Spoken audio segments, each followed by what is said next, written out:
Welcome to Keane Fitness Podcast, where we talk everything fitness, nutrition and mindset with your host, Keane. Hey everybody, welcome to another episode of the Keane Fitness Podcast. We talk everything fitness, nutrition and mindset to help you with your goals. Today's episode I'm going to focus on how to lose weight and not rebound after, and the negative effects of crash dieting or just dropping your calories too low so that your body rebounds back badly on the other side. So there's a couple of areas I'm going to cover in this episode. People send me a lot of messages about going on different juice diets, different bar diets, very highly calorie restricted diets, and then how they rebound out the other side. I recently had a couple of girls come through my online top 50 program that had just came off the back of a juice diet where they had rebounded back worse than their starting point, and we had to try and fix their metabolism and then get them back on track. Thankfully, one of them actually put up before and after on my social media.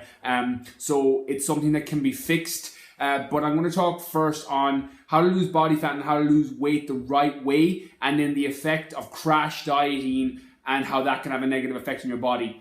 So the best way always, if you're trying to lose body fat or lose weight or for whatever your physique goals are, is making sure that everything you do is in alignment with that specific goal. So your training, your nutrition, your cardio, your supplements, everything's all geared towards losing body fat or losing weight. So what happens sometimes when you crash diet and you drop your calories into a massively restricted state too soon is you start to have an increase or a decrease in things like your leptin, your ghrelin hormones, the things that regulate satiation, that regulate hunger, that tell you when you're hungry and full. They can get down regulated. So what happens is, even though you lose weight, and a lot of it is muscle and water in the beginning when you drop your calories or carbohydrates too low, and you can upset those and down regulate those hormones, so you end up rebounding worse off the other side. So the best way that I have found, and again, the context is key here, and it looks different for each person, but the main thing is making sure that you're in a calorie deficit or that you're in some form of deficit from either eating a calorie maintenance, which is the amount of calories your body needs to stay the same weight, and then getting a deficit from your training program. I have personal preferences that I like, and I'll talk about some of them in this episode, but there's loads of different ways. There is no one right way. You know, there's things like your paleo diet that will work for some people. IIFYM, if it fits your macros, will work for some people. Flexible dieting, where you're lenient and you're strict 80% of the day or you're strict 80% of the day and very lenient in the other 20%, will work incredible for some people. Things like training programs, CrossFit will work for some people, bodybuilding will work for other people, conditioning workouts will work, tension style training will work. There's loads of different things that will work for different people. So it's about finding what works best for you and then fitting it into your lifestyle and schedule. Everybody that you will listen to on social media or trainers in the gym will have personal preferences. The only people I would tell you to avoid is the people that tell you there's only one way to do it. If they're telling you need to be low carb and you need to lift heavy weight to lose body fat or whatever it is, they're the people to avoid, regardless of anybody that has such a dogmatic approach. And I love the Charlie Munger quote, to the man with the hammer, the whole world looks like a nail. If all you have is a fucking hammer, everything looks like a nail. So if you have somebody a trainer or somebody that has worked with one system that has worked and doesn't believe any other system works, avoid those people. But the truth is, there's so many incredible trainers out there. I know a lot myself, people that are in gyms, online, and they know there's different systems that work for different people. So it's about finding what works best for you. Somebody can lose weight with low carbohydrates. Other people need to have their carbohydrates really high in order to stay on track and not binge. You know, some people have a good relationship with food and can eat anything that a trainer gives them. Other people may have an unhealthy relationship with food, which is something I struggled with for a long time. That may lend itself to a completely different approach. So there's a lot of factors that will apply, but the one general thing is getting your body into some form of deficit from training or from nutrition or from both, and then building everything else around that. So my advice would be is to calculate your maintenance calories. You can calculate your maintenance calories by typing in BMR calculator in Google and then putting in your details. Again, there's a lot of context that's key. You'll get the lower end, and depending on the BMR calculator you use, it may vary and give you a different number, but it's going to give you a ballpark and a starting point. So if, for example, you're 25 years old, a female, and you're 5'6", it's going to say you need 1,500 calories to stay the same weight. Again, I'm just guessing, but say 1,500 calories is your maintenance, or 1,200 calories. We'll say 15 for the sake of argument. So if you eat less than 1,500 calories, and you're assuming you're not exercising and you're not in a deficit, you should in fact lose weight or body fat based on that eating below calorie maintenance protocol. Again, your body's not as straightforward as 1 + 1 = 2. Some people can lose weight by making sure that their hormones are in a good place and then getting their deficit from training. Other people who have a down-regulated ghrelin and leptin levels from after crash dieting may go into a massive deficit and still can't lose any weight because their hormones have been offset and down-regulated from a crash diet. So there's a lot of things that come into play here. But just to give you a base of understanding, eating your maintenance or below your maintenance should allow you to lose weight or lose body fat. So that's the most basic way to do it. You go into Google, you get your BMR calculator, you calculate that, and it gives you your starting number to work from. It doesn't take anything else into consideration, though it doesn't take your muscle mass into consideration, which would elevate your metabolism more, which means you need more calories, and your basic metabolic rate would actually be increased. If you're in an active job, if you walk to work, if you cycle home from work, all of these things are going to increase the intake of calories that you need. So that's why sometimes it can help to work with somebody to kind of give you that point. You know, the general rule is 15 to 2,000 calories for a female, and 2 to 3,000 calories for a guy. It really, again, there's so much context that's needed, but you'll see that those are the numbers that are generally starting points, and then people work from those because it gives you kind of a general thing to start from, and then you can build a plan around that. So that's number one, is getting into your calorie deficit and making sure that your body is that you're not eating more calories than your body needs. That's number one, to lose weight and lose body fat the right way. Of course, if you crash diet and eat below 1,000 calories, you can do this. There are people that will go on juice diets or go on bar diets or go on a combination of a juice and bar diet that is eating 800 fucking calories a day. If you eat 800 calories a day, you're probably going to lose weight. You're probably going to lose a little bit of fat with that pretty quickly. When your carbs are so low, your carbohydrates will pull some water underneath the cells. So as soon as you cook carbohydrates, you're going to cook, quote unquote, some weight. So I have had people that had, back in the day when I used to prep people for shows, I had people that came through the MMA version of my G Body program, boxers, and they will cut weight by pulling out carbohydrates because of all the water that carbohydrates pull into the body. So you can drop scale weight pretty quickly by pulling carbohydrates and dropping carbs low.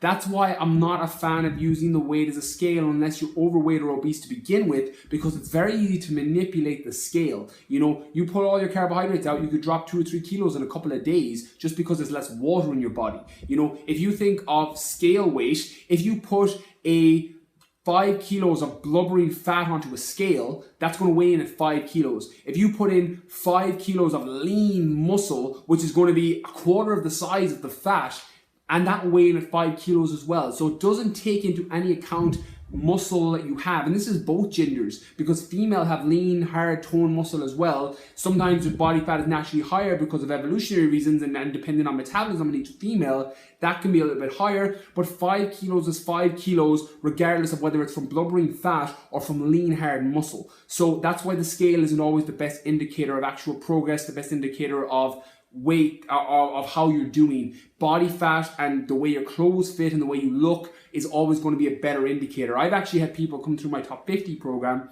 and some of them have been before and afters that if you follow my Facebook page or Instagram page, you may have seen and liked.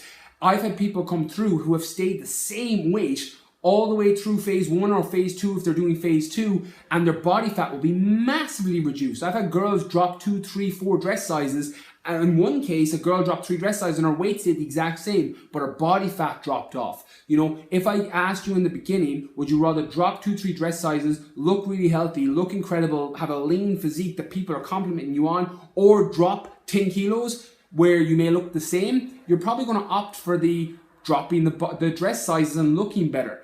So that scale weight isn't always the best indicator. But if you cut your calories to 800 from a juice diet or a bar diet or a combination of that, you're going to lose weight pretty quickly. On top of the water that you're losing, you're going to start losing a little bit of muscle. The thing is with lean muscle, and this goes for both genders, guys and girls, muscle is going to make you metabolize, it's going to make you need more food to actually fuel your body. So having lean muscle, and then when I say lean muscle, I don't mean big jacked up bodybuilder muscle. Muscle by its nature is lean. Any girl you see that looks really, really fit and healthy and athletic has lean muscle. Any guy you see that's in really good shape and is lean and athletic, that's lean muscle. That means that your metabolism, their metabolism is going to be higher because that muscle needs to be fed. So if you drop your calories way too low, that muscle starts to atrophy. It starts to decrease and go. So not only now are you losing weight, which may be water and muscle to begin with, you're also going to start to slow down your metabolism, because the more lean muscle you have, the higher your metabolism is naturally going to be. The less lean muscle you have, the slower your metabolism is going to be. So on top of the negative effects on hormones out the other side, you start to decrease your actual muscle on your body and decrease your metabolism, which means that you burn less calories through the day. So one of the things what happens to people when they drop into a juice diet and drop their calories or go into a calorie restricted diet, you may not be following a juice or a bar diet, you may have just dropped your calories very, very low. If you do this, yes, you'll lose weight initially on a scale, but when you come out the other side and you do this for 3, 4, 5, 6 weeks, you can't do it for a long period of time because it's unsustainable. You start to rebound out the other side. So say, for example, you're a female and you started at 60 kilos, you may drop 5 kilos from going into 800 calories of broccoli and chicken or whatever it is, and then after 6 weeks you can't do it anymore, you go back eating your normal food, and next thing you know you're up at 62 kilos. So you actually rebounded back worse than when you started. One, because your ghrelin and your leptin hormone have been down regulated, so your body doesn't know when it's full and it doesn't know when it's hungry, and it takes a few weeks for that to even upregulate itself again. So that's one of the first things. So you end up overeating and eating meals and eating more food, and you can't actually get satisfied because the part of your body, a hormone in your body that tells you you're full, has been down-regulated and stopped working. So that's one reason why you can do it. 2, you may have lost the amount of the level of metabolism, and the functioning of your metabolism may be, again, down-regulated and gone slower because you have less muscle because you starved it for the 6 weeks prior to that. So now you're eating more calories out the other side and you don't have the lean muscle mass to burn through it, and it means you've rebounded up higher and worse off than when you started. So that's what leads to the rebound effect that people get. So, and I've seen this with countless people. I've had people come through my online program, people I've spoken with when I've done events and seminars. People have come up and been like, look, I did this crash diet or this diet I read in a magazine, and this is what happened to me. You know, I started at 60 kilos, I got down to 55, and now I'm at 64 or 65 kilos, and I'm 5 kilos heavier than I was when I started. This is some of the reasons that happens. So it's very, very important to just, and this whole episode is just so I can use it as a reference point for people so that you understand what's happening. The decision you make is up to you. If you listen to this episode and you understand what's happening on a hormonal level, on a physiological level, on a muscular level, and then you still decide to crash diet or follow a juice diet or something that you read in a magazine, by all means go for it. At least you know what's happening on all of those levels, and you can make the decision. This episode is just to give you, and I'm not dogmatic in don't do this. You know, it's your decision what you do, and the choice you make is always going to be down to you. And I will give you full ownership of the choice that you make, but just realize that this is what's happening. And if you're wondering why you rebounded out worse the other way, out the other side, this is why.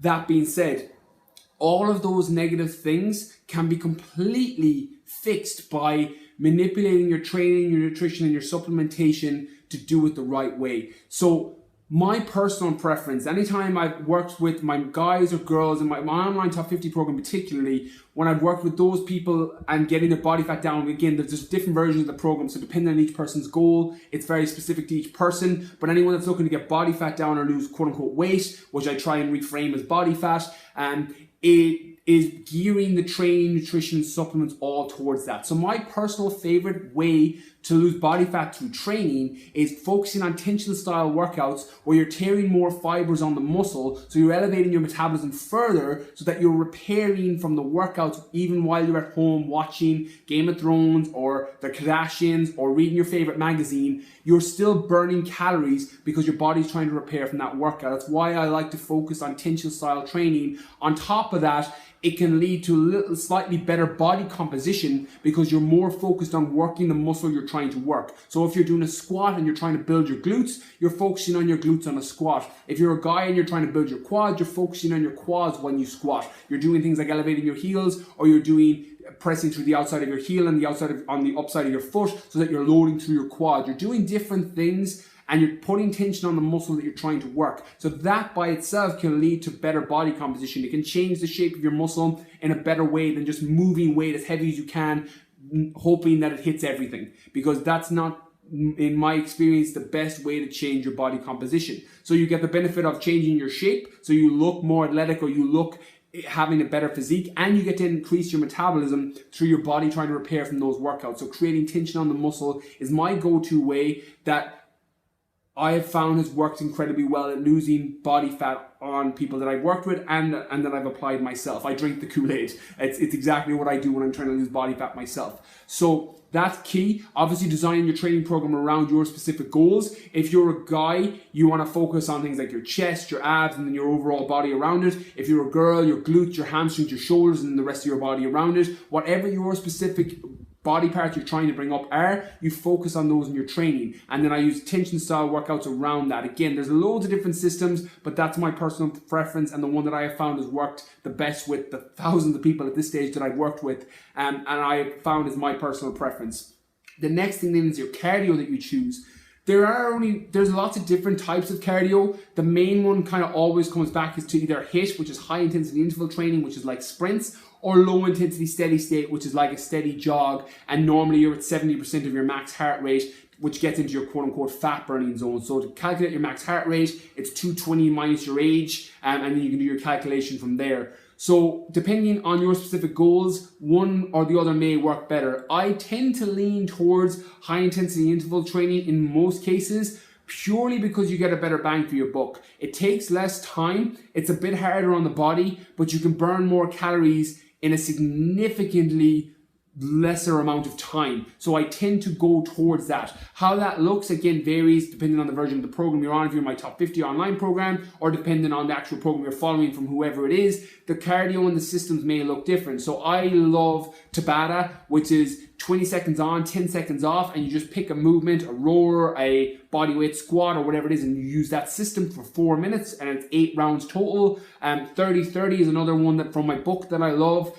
So the fitness mindset book, the part of the training section is 30-30, where you do a 30-second sprint and then a 30-second recovery or rest, and you do it 10 times. So I tend to lean towards that because of the increase in actual metabolism you can get from pushing your heart rate to 90-95% of its max, as opposed to just working in that 70% zone. But again, there are people that will do incredibly well with low intensity steady state. It just tends to take a lot longer, and you have to do 15, 20, 30 minutes to really see the response, again, depending on your overall nutrition. And then the last thing is going to be supplements. One of the issues that I have with certain supplements, and this goes for some juice supplements, it goes for some over-the-counter whey proteins that are like diet proteins, is in some case you're right picking supplements based on losing body fat. So a diet whey protein may work incredibly well. My main issue is that the ingredients that support fat loss are massively underdosed, and they just put a small bit of it in and then charge an extra 20-30 euros so that you buy a diet whey protein. That shit annoys the fuck out of me, because I'm just like, right, you're literally scamming people by putting a fucking pink, light blue or light green, putting diet above the whey, and then adding low dose fat burning ingredients that won't have any effect on anybody unless you're a fucking 20 kilo person, and in that case you should probably be using something that's building you up more than a diet whey. So my advice would be to get supplements that support your metabolism, support fat loss, and then use them strategically to fill in the gaps in your nutrition. The truth is, there's no fat burner on the planet that's going to work without you doing the right training program, without your cardio, and without your nutrition being on point. However, if you have your nutrition on point and you have your training program in alignment with losing body fat and losing quote unquote weight, if that's your goal, you're going to be able to use supplements that will enhance your body's ability to use fat as a fuel source. I have a couple of personal preferences. I love green tea extract, for example, because it elevates metabolism. There's a compound in green tea extract called ECGC, which can increase your metabolism, which effectively, if you look at your metabolism like a burning fire, what it can do is, and if you increase that fire, you can burn more calories. So green tea extract can enhance that. So I tend to use that as my go-to supplement for fat burning. There are over-the-counter fat burners you can buy that'll have a combination of different ingredients. But what I have found from personal experience and from I'm a long time in the fitness industry now, and particularly working with different people, the negative effect on the rebound out the other side can be similar to massively restricted eating. In the case that a lot of over-the-counter fat burner 5 million will have appetite suppressing ingredients that will mean you end up under eating because you're not hungry, and then you get all those negative effects that I've mentioned at the start of the episode with your leptin, your ghrelin downregulation. You can get your metabolism starts to stall because you're not eating enough amino acids or enough fuel to support the muscle growth, and you can lose muscle, which effectively is keeping your body and your metabolism in a safe region and keeping it high. So I tend to err away from those. There are certain people, if you need to be ready for a certain date, for a photo shoot or a competition or somewhere where your body fat needs to be at a very, very low level by a specific date, there is room for those fat burners and they can be added in, but just mentally prepare yourself that you may rebound out the other side. But as long as you have a strategy and you don't undereat massively just because you're taking the fat burners and you stop eating altogether in some cases because you don't need food if you've got a strong enough appetite suppressant, as long as you have a system in place and you haven't crash dieted with the fat burner and you have something in place when you come out the other side and you're mentally prepared that you may get a rebound, there may be a place for them. Personally, I tend to stay away from them. I think you're probably better off without them because there's so many ways to lose body fat without them. And ingredients like green tea extract, which will have antioxidant effects on the body, which will support your health on top of increasing your metabolism and on top of burning more calories, you'll actually feel better with it. And then my next one will be L-carnitine tartrate, which is an amino acid that your body, it's a non-essential amino acid. Your body will produce it, but not the difference between an essential amino acid and a non-essential amino acid. An essential amino acid you need to get from food or supplements. A non-essential amino acid your body can make by itself or make it from another amino acids. But L-carnitine tartrate is a non-essential amino acid. Your body will make it, but it doesn't make it in the quantities that supports fat loss. What L-carnitine tartrate does is it takes fat from the mitochondria and pushes it into your cell to be burned as a fuel source. So if you stick with the analogy of the fire in the metabolism, and if you think of pieces of paper as your body fat, what L-carnitine tartrate can do is it can take that body fat and push it into the fire. So green tea extract can elevate your metabolism, make the fire burn brighter, and L-carnitine tartrate can take the fat or the paper and put it into the fire so that you're burning through it quicker. So that's why I like those two particularly together. They tend to work very, very well. They have a very minimal effect on your central nervous system, so you don't tend to get anxious and edgy using them, and they don't have too much of a stimulant effect on the body. L-carnitine tartrate actually has none because it's an amino acid, so they're my kind of go-to supplements that I tend to use. So hopefully that makes more sense on the reasons to not crash diet or do a juice diet or do a bar diet or just massively restrict your eating. Again, it's your choice on what you do. This episode is purely to give you a bit of context on what's happening to your body from a hormonal and a physiological point of view, and then you can make the decision on what you choose to do after that. And just be aware, if you have done a diet like that and you have crash dieted or done a juice diet or something that has upset your hormones and you've rebounded back worse than when you started, it can be fixed. It's just very important that you get onto a program or work with people or work with somebody who understands the hormonal and physiological effect that crash dieting can do, so that you can reset and fix your metabolism, and then you can move forward and lose weight or lose body fat the right way. So hopefully you guys got a lot of value in this episode, and it helps you and supports you moving forward. So for more information on me or for my top 50 online program or my GA Lean Body program, head over to my website, www.briankeanefitness.com. For my Facebook, YouTube and Instagram, it's all Brian Keane Fitness, and my Snapchat, BrianK019, which is my most active platform at the minute. If you're following me on anything, definitely head over to my Snapchat. It's my most interactive platform. It's the one that I can open up nearly every day for Q&As back and forth, and I love that I can interact directly back and forth with people. So massive thank you to everybody for listening. Thank you to Colm over at Voxonic who puts together all my podcast episodes. Can't recommend them enough for anyone that needs a podcast. Thanks for listening. Get you all soon.